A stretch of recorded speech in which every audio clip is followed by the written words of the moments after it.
Hello అండి, అందరికీ నమస్తే. Welcome to share the home making channel. అందరికీ శ్రీరామనవమి శుభాకాంక్షలు అండి.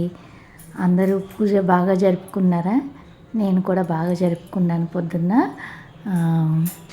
ఈరోజు మల్లెపూలుని గులాబీలు దొరికినాయండి నాకు. ఈసారి సెంటు గులాబీలు వచ్చినాయి. అవి తీసుకున్నాను. మల్లెపూలు దండ వేసి సెంటు గులాబీలతోని నా పూజా మందిరాన్ని అలంకరించుకున్నాను. ఇలాగ అలంకరణ చేసుకున్నాను. చిన్నప్పుడు శ్రీరామనవమికి మేము నాన్నగారు బ్యాంకులో చేసేవారు. అప్పుడు మేము కొన్నాళ్ళు చిలకలూరిపేటలో ఉన్నామండి. అక్కడ శ్రీరామనవమి 5 రోజులు జరుపుకునేవారు. తాటాకు పందిరి వేసేవారు.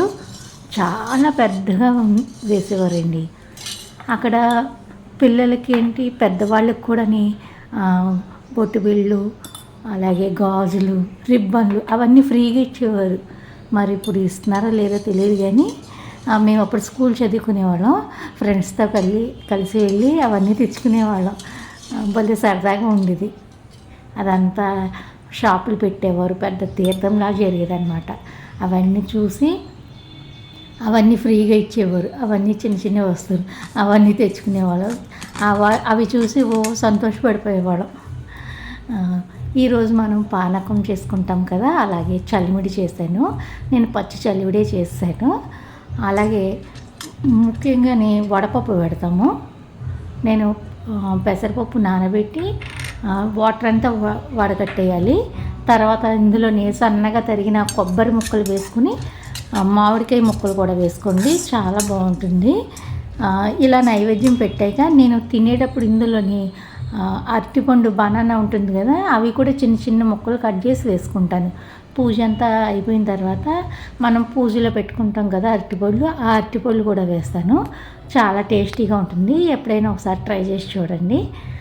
ఇలాగా పూజ చేసుకున్నానండి. సీతారాముల కళ్యాణం మనం చేయలేకపోయినా పూజ చేసుకోవచ్చు కదా. ఇలా చేసుకున్నాను పూజ. అష్టోత్తరాలు అవి చదువుకుంటారు. నేను ఇలా సింపుల్గా చేసుకున్నాను. నా కృష్ణయ్యని అయితే ఏ పండగ అయినా సరే అలంకరణ మాత్రం చేసుకుంటాను కంపల్సరిగా. నాకు కృష్ణుడు అంటే చాలా ఇష్టం. భగవద్గీతను కూడా పెట్టుకున్నాను నేను కృష్ణుడి దగ్గర. ఇలాగా అలంకరణ చేసుకున్నాను. పూజ అంతా అయిపోయిన తర్వాత మనం పండగ అంటేనే ఏదో ఒక స్వీట్ చేసుకుంటాము. ఈరోజు నేను కేసరి చేసుకున్నానండి. కేసరి నేను చూపించిన కొలతలతో చేసుకున్నారంటే పొడి పొడిలాడుతూ పలుకుగా చాలా బాగా వస్తుంది. చాలా టేస్టీగా ఉంటుంది. ఒక పావు కప్పు నెయ్యి వేసుకోండి. నెయ్యి వేసుకొని జీడిపప్పులు వేయించి తీసిన తర్వాత 1 కప్పు రవ్వ వేసి సిమ్లోనే బాగా వేయించుకోవాలి. వేగిన తర్వాత 1 కప్పు పంచదార వేసుకున్నాను. అలాగే 2 కప్పుల పాలు, చిక్కటి పాలు వేయండి. ఇలాచీ పొడి, నేను కొద్దిగా ఫుడ్ కలర్ వేసాను, ఎల్లో కలర్ వేసాను. మీకు ఇష్టం లేకపోతే మానేయండి. ఇలాగ బాగా కలుపుకుంటే ఇలా ముద్దలాగా అవుతుందండి, హల్వాలాగా. స్టవ్ ఆఫ్ చేసే ముందు 1 టేబుల్ స్పూన్ మళ్ళీ నెయ్యి వేయండి. మీకు గుళ్ళో ఇచ్చే ప్రసాదం లాగా ఉంటుంది. అసలు మనం వేయించుకున్న జీడిపప్పులు వేసుకోవాలి. వేసుకుని ఒకసారి బాగా కలిపేసుకోండి. చాలా ముద్దలా కాకుండా పొడి పొడిలాడుతూ వస్తుందండి. పెళ్ళిళ్ళకి గుళ్ళోని పెడతారు కదా ప్రసాదం కింద, అలా వస్తుంది. చాలా టేస్టీగా ఉంటుంది. తప్పకుండా ఒకసారి ట్రై చేసి చూడండి. ఇలాగా అరిటాకులో పెట్టి ఇచ్చామంటే చాలా ఇష్టంగా తింటారు పిల్లలు కూడా. ప్రసాదం లాగా ఉంది చూడండి. ఇదిగో చూసారా, ముద్దలాగా రాదు, పొడి పొడిలాడుతున్నట్టు వస్తుంది అన్నమాట. చాలా టేస్టీగా ఉంటుంది. అలాగే నేను రైస్ వండేసి పప్పు మామిడికాయ వండాను. తొందరగా అయిపోతుందని తాలింపు వేసి కొత్తిమీర వేసి స్టవ్ ఆఫ్ చేసేసాను.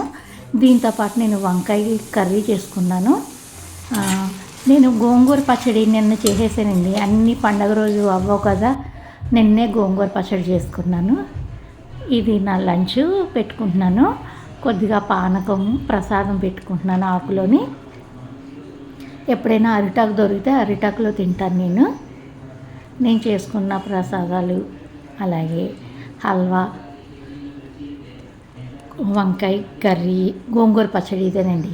నేను ఆ వీడియో కూడా పెడతాను. గోంగూర పచ్చడి చాలా టేస్టీగా ఉంది, చాలా బాగుంది. అలాగే రైస్ వేసుకుని కొద్దిగా పప్పు వేసుకుంటున్నాను. పప్పుకి మనం కంపల్సరీగా నెయ్యి వేసుకోవాలి. నెయ్యి వేసుకుంటేనే ఆ టేస్ట్ బాగుంటుంది. పండగలప్పుడు ఇలాగ అరిటాకులో తింటే చాలా బాగుంటుందండి. కొద్దిగా నెయ్యి వేసుకొని కొద్దిగా పెరుగు కూడా వేసుకోవాలి. పెరుగు తినకుండా ఆకు మీద నుంచి లేవకూడదు అంటారు పెద్దవాళ్ళు. కంపల్సరీగా పెరుగు వేసుకుని మనము ఆకుని ముడవాలంటారు. అందరికీ మరొకసారి శ్రీరామనవమి శుభాకాంక్షలు. ఈ వీడియో కనుక మీకు నచ్చినట్లయితే లైక్ చేయండి, షేర్ చేయండి, సబ్స్క్రైబ్ చేసుకోండి, కామెంట్ చేయడం మాత్రం మర్చిపోకండి. మళ్ళీ మరొక వీడియోలో కలుద్దాం. అంతవరకు బాయ్ బాయ్ ఫ్రెండ్స్.